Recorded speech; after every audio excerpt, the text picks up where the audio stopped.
Bueno, y se estaba esperando la palabra del talibán después de todos los sucesos que han ocurrido en Afganistán. Ya habíamos escuchado al presidente de Estados Unidos, que fue un factor fundamental en la retirada de todas las tropas estadounidenses ahí.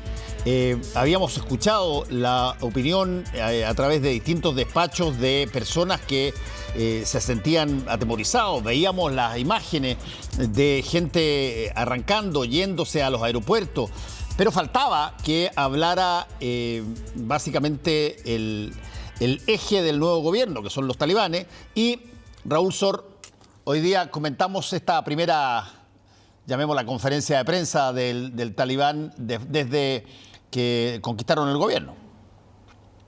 Efectivamente, y bueno, el talibán dijo todo lo que el mundo quería escuchar. Ellos han demostrado una gran astucia política, han aprendido de relaciones internacionales, han estado en negociaciones frente a Estados Unidos, frente a la Unión Europea, de manera que saben perfectamente qué es lo que se espera de ellos y, más importante, qué es lo que se teme de ellos. Y el gran temor, por cierto, es cuál va a ser el trato que le van a dar a las mujeres y, en general, a las minorías, al resto de las minorías nacionales y religiosas. Bueno, y los talibanes hicieron una conferencia de prensa impecable, donde dijeron exactamente lo que se esperaba que iban a decir si querían tener relaciones razonables con el resto del mundo. En primer lugar, que las mujeres no tienen nada que temer si, y este es un sí, diríamos la letra chica, como decimos en Chile, muy importante, si se atienden a la ley islámica, a la Sharia. Y claro, como la ley islámica tiene muchas interpretaciones, no es decir mucho, es decir, se puede aplicar con mayor estrictez.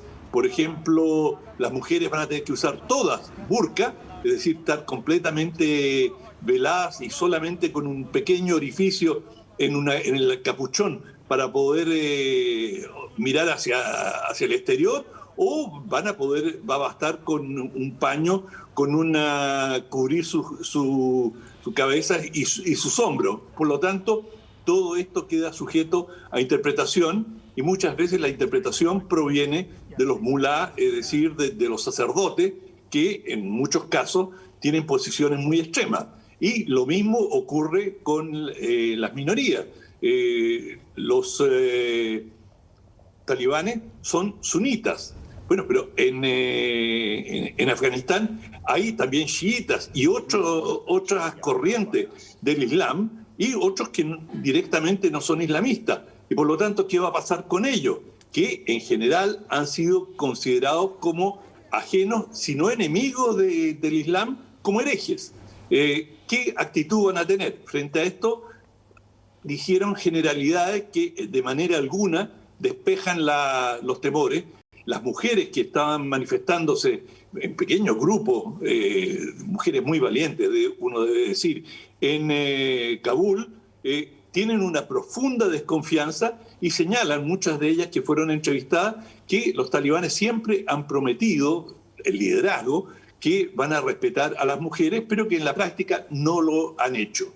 Y, por cierto, también hay grandes temores que va a ocurrir con los que lucharon por el gobierno afgano contra los talibanes. Los talibanes prometieron en esta conferencia de prensa una amnistía, que no van a castigar, que no van a perseguir a nadie. Sin embargo, surgen rumores difíciles de confirmar y que pueden ser también interesados por parte de gente que es totalmente contraria a los talibanes, que ya han iniciado una búsqueda casa por casa en ciertos lugares, golpeando la puerta, ingresando a los hogares. Pero aquí vemos un elemento interesante que hubiese sido imposible tiempo atrás, en el primer gobierno talibán: una mujer a rostro descubierto, es decir, sin burka, entrevistando a un líder talibán. ¿Es esto una golondrina que no garantiza el verano, o es realmente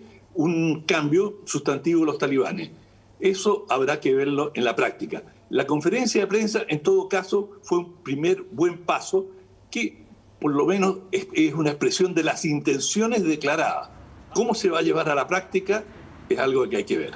Ahora, en esta conferencia de prensa, Raúl, se habló solamente de básicamente la forma de convivencia interna ahora con este nuevo gobierno talibán, o se habló también de relaciones internacionales con el resto del mundo, y cómo sería eso.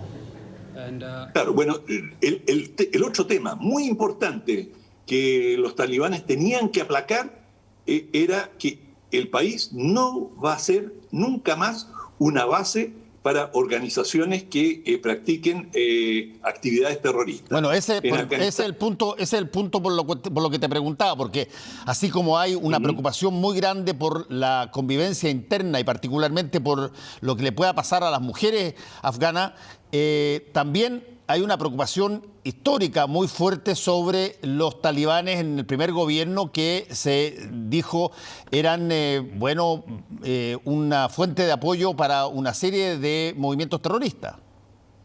Incluido, por cierto, y en primer lugar, Al-Qaeda.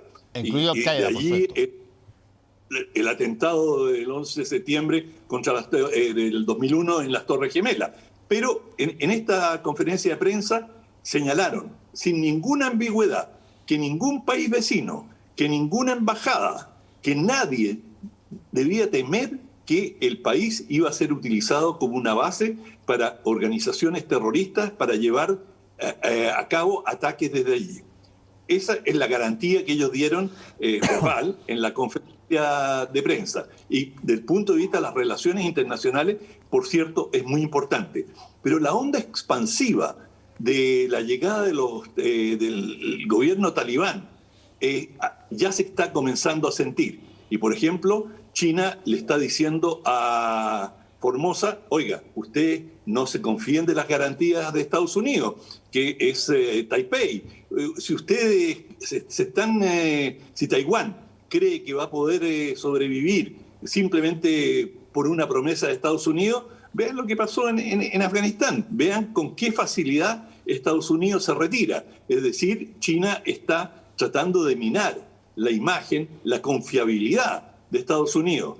Y esto ha sido recibido así en buena parte del Medio Oriente, donde distintas organizaciones con también grados variables de yihadismo, es decir, de una motivación religiosa, han aplaudido y han visto la victoria de los talibanes como una victoria propia, y que esto fortalece al mundo yihadista más allá de lo que digan los propios talibanes. Eso no significa, habrá que ver si pueden usar o no el territorio, pero esto es una inyección a la vena de los grupos antiestadounidenses y especialmente de los grupos fundamentalistas islámicos, porque aquí se ha demostrado algo que planteó Bin Laden y que parecía un absurdo, cuando los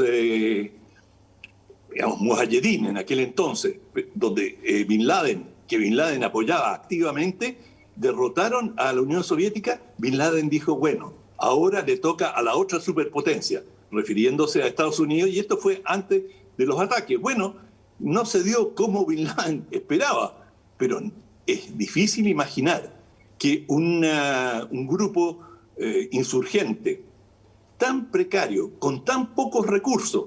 Pensemos que los mujahedín le ganaron a los soviéticos con todo el apoyo de Occidente, con todo el respaldo financiero de Arabia Saudita, y lograron vencer.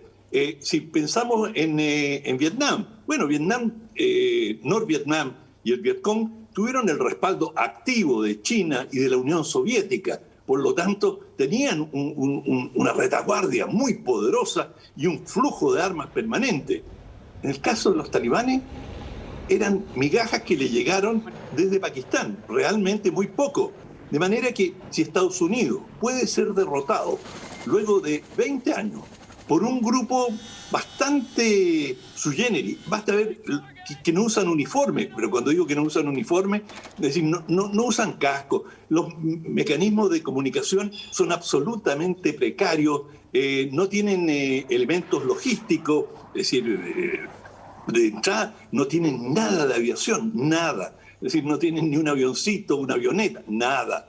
Y en esas condiciones son capaces de derrotar a Estados Unidos, que llegó a tener más de 130.000 soldados en un momento dado, en el pic, en el momento máximo de soldados en terreno. Y ahí vemos los recursos, los Chinooks, estos helicópteros de gran capacidad, los enormes aviones de transporte. Es decir, no hay que describir la enorme potencia militar de Estados Unidos, y pese a eso, un grupo relativamente pequeño, mal armado, es capaz de derrotar militarmente a Estados Unidos, cierto, combatiendo fuera de Estados Unidos en un territorio muy difícil, pero aún así esto debilita enormemente la imagen militar y política de Estados Unidos. Ahora, hay un punto también que lo conversamos ayer, Raúl, de qué tanto esta es una onda expansiva que eventualmente llega a otros grupos que tienen la misma lógica, aunque tengan distinta religión, pero que tengan la lógica de el fanatismo religioso, o que sean de alguna manera tremendamente intransigentes en términos de sus ideas particulares que estén asociadas a la religión. Hay cristianismo fundamentalista, hay judaísmo fundamentalista, está, por cierto, las variantes musulmanas, muchas que son, y estamos viendo la de Afganistán, pero también puede ser un buen mensaje para que le llegue a esas facciones que dicen, oye, mira, si es que Afganistán pudo, siendo todo lo que tú dices que es, ¿por qué nosotros no? Absolutamente. Y yo creo que si hay una lección de esta guerra es que la fe mueve montaña. Y en el caso de Afganistán así fue. La fe de los talibanes demostró un poder enorme. Y los talibanes, como lo señalábamos, que deben tener entre 100.000 y 120.000 efectivos, derrotaron a un ejército armado con lo último de la tecnología estadounidense, un ejército de 300.000 efectivos. Claro, podemos hacer un análisis detallado de qué pasaba dentro de ese ejército, en fin, algo tocamos ayer, pero igual estaban enfrentados al conjunto de la OTAN.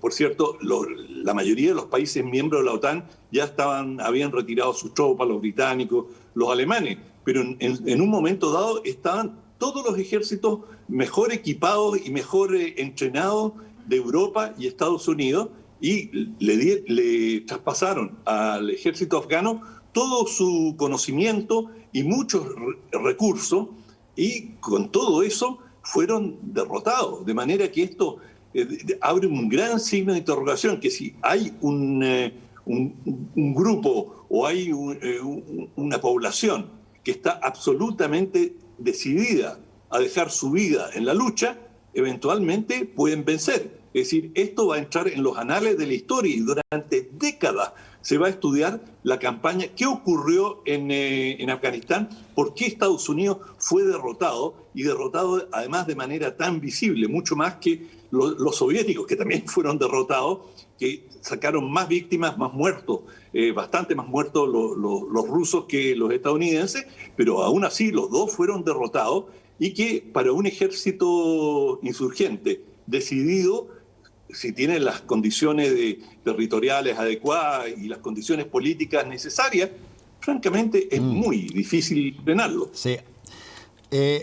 Me queda como moraleja de esta análisis de hoy día, Raúl, por lo menos la expectativa de que la primera conferencia de prensa no fue como fueron las primeras conferencias de prensa del primer gobierno talibán, que eran pero muy absolutas, muy duras, muy dirigidas. Esta, me parece que, como tú mismo lo graficaste, tienen claro quién es el que está escuchando.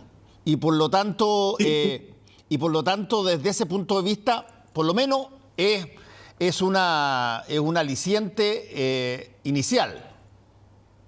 Exacto, abre un rayo de esperanza, pero despacio, porque habrá que ver qué pasa con el correr de la semana. Así estaremos atentos y nos encontramos, Raúl, que te vaya muy bien. Chao, viejo, igual. Chao, chao. Volvemos en un ratito.